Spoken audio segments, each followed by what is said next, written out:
Hello everybody and welcome back to the channel.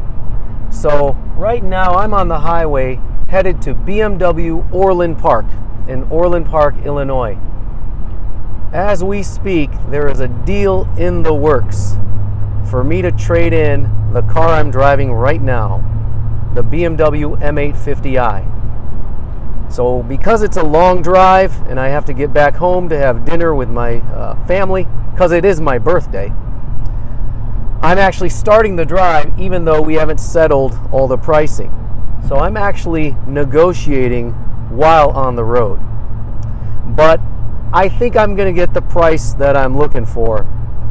So what I'm about to go check out, what I'm looking at here to trade this car in for is a 2023 M8 Competition Grand Coupe. It has had one owner and it has fairly low miles.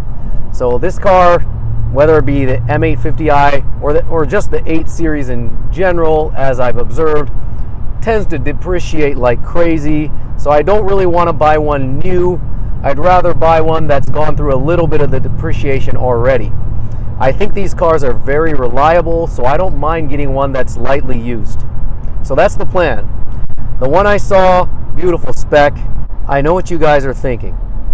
I just made a video a few days ago praising this very car, saying it's the greatest car I ever owned, and now I'm about to trade it in for something else.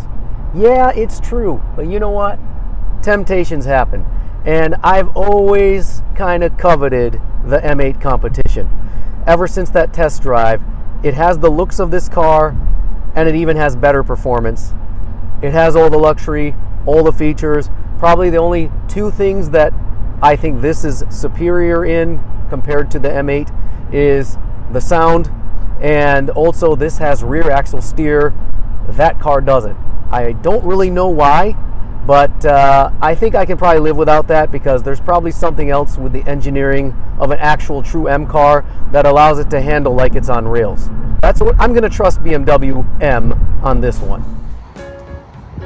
All right, here I am at Zigler, and here is the car.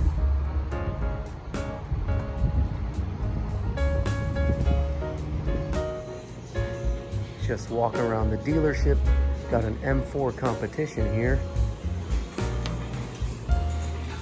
Everything about this is beautiful.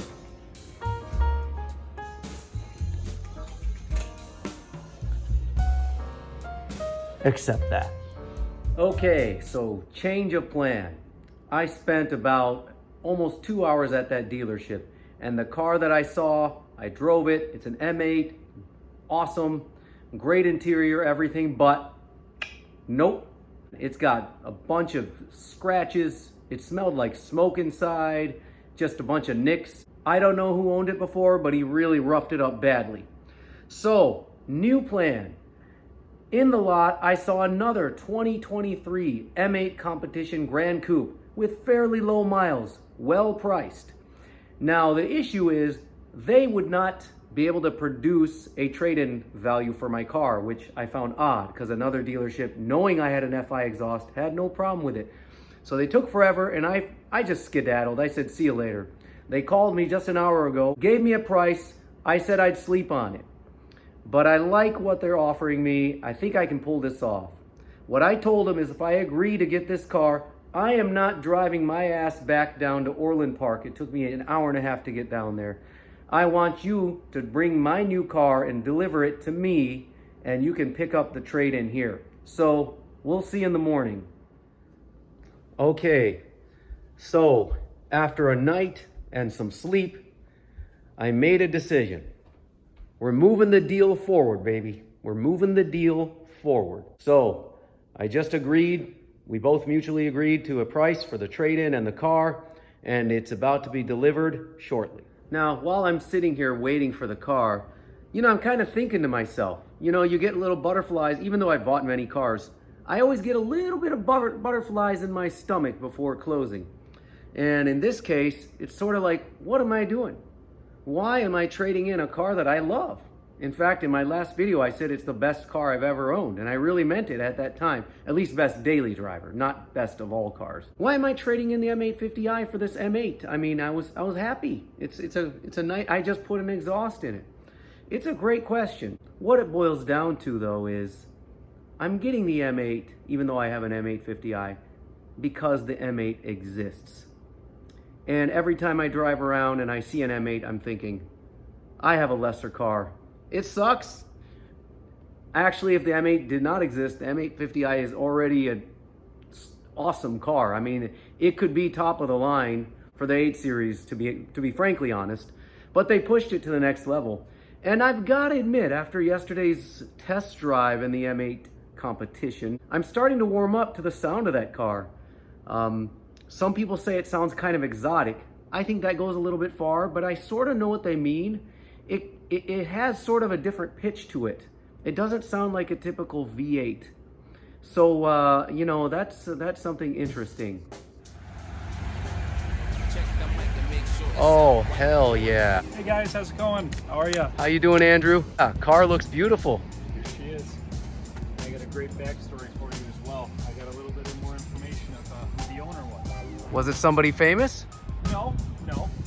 So the information I got, our BMW genius or product specialist, this was his uncle's car. Okay, wow. Oh. So the reason he traded it in was because he wanted a softer ride quality car. He traded in for a 24-760. 24-760? 2024 7 Series. Oh, you mean a 760 BMW? Oh, okay, gotcha. Yeah. A 7 Series. Nice.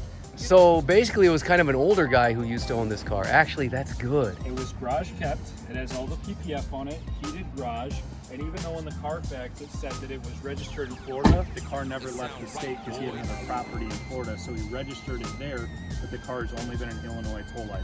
Oh, okay, cool. I mean, you know, the thing that's cool though is that I'm just glad that it was owned by an older gentleman because he probably would not have driven it that hard. And no, I even asked him before I left the Genius because he was telling me that this was his uncle's car. And yeah, uncle never tracked it, nothing like that, never beat on it. Oh, that's exactly what I want to hear. Now I can beat on it. No, I'm kidding. Yeah. The car is beautiful. I mean, it's actually as beautiful as my M850i. This is not in any way a downgrade in beauty. Yeah, I mean, this color is awesome. This color just rocks. Damn. And I love the wheels. Now I'm gonna move the M850i out of my garage for the last time. And this is the last time I'll ever be driving this car. This car really served me well. And it's gonna go and find a new home. All right, my old car finally driving off.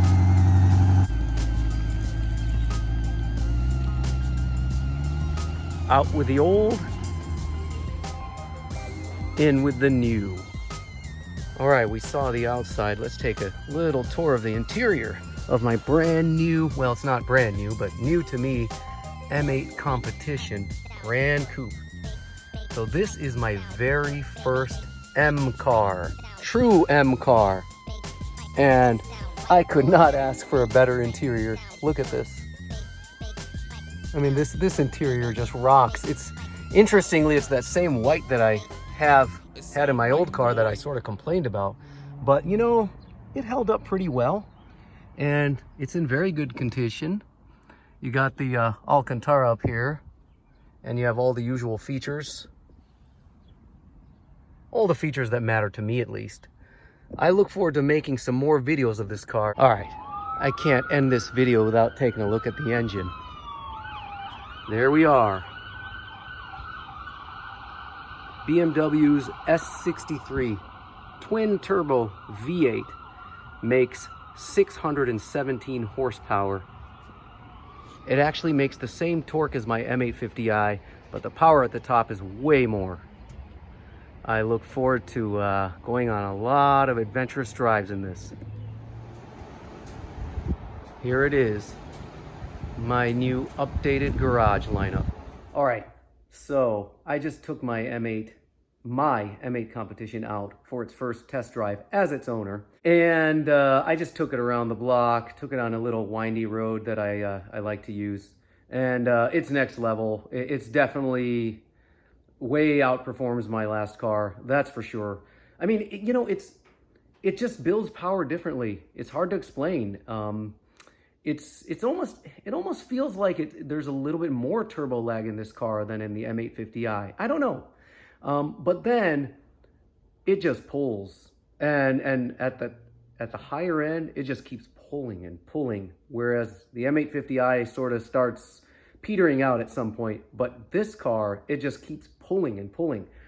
And I mean, it drives like it's on rails on that windy road that I took it on, and when it just destroyed it. So I'm really happy with it. I look forward to making more content. Thanks to everybody for watching. It's been a long 2 days, and I'll see you next time.